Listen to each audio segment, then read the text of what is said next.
I'm Bill Best with a different kind of Veterans Day message. Look up into the night sky. According to the second law of thermodynamics, the universe is moving toward maximum entropy, maximum disorder.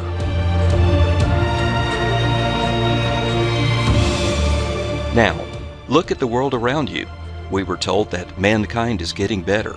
Is that what you see at home and abroad? Or are we also heading toward maximum disorder? The United States founding fathers were realists.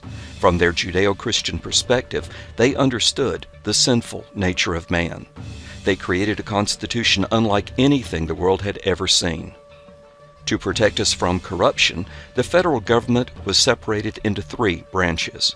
Primarily, the elected legislative branch, a Congress comprised of the House of Representatives and the Senate, would be very close to their constituents and would enact laws.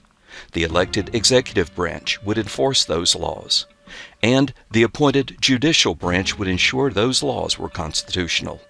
And there were other checks and balances.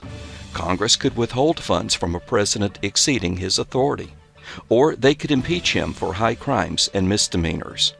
They could also impeach federal judges, and we, the people, had recourse against corrupt or incompetent congressmen. The president could veto Congress, but with enough votes, Congress could override the veto. To protect us from foreign enemies, various military branches have been created. In 1775, the Army, the Navy, and the Marines. In 1915, the Coast Guard was formed from various predecessors, and in 1947, the U.S. Air Force. Now, what ties all this together? We need a strong military to defend our country, and we need a good country that's worth defending. It takes intentional effort to keep a society from slipping into disorder. Our founding fathers wrote often of the need for good moral character, religious freedom and training, and personal responsibility. All of that applies to us individually and should extend all the way to Washington. In Washington, Congress should enact laws based on the will of their constituents.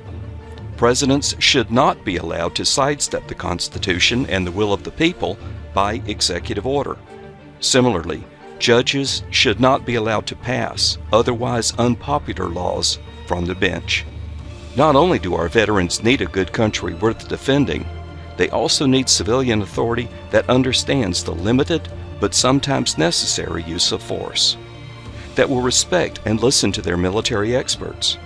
They must safeguard our intelligence and tactics, and we must care for our veterans.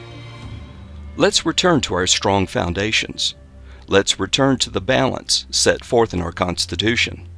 Let's vote out of office or push to impeach leaders and judges who won't abide by their oaths of office to protect that Constitution. The alternative is as certain as the second law of thermodynamics.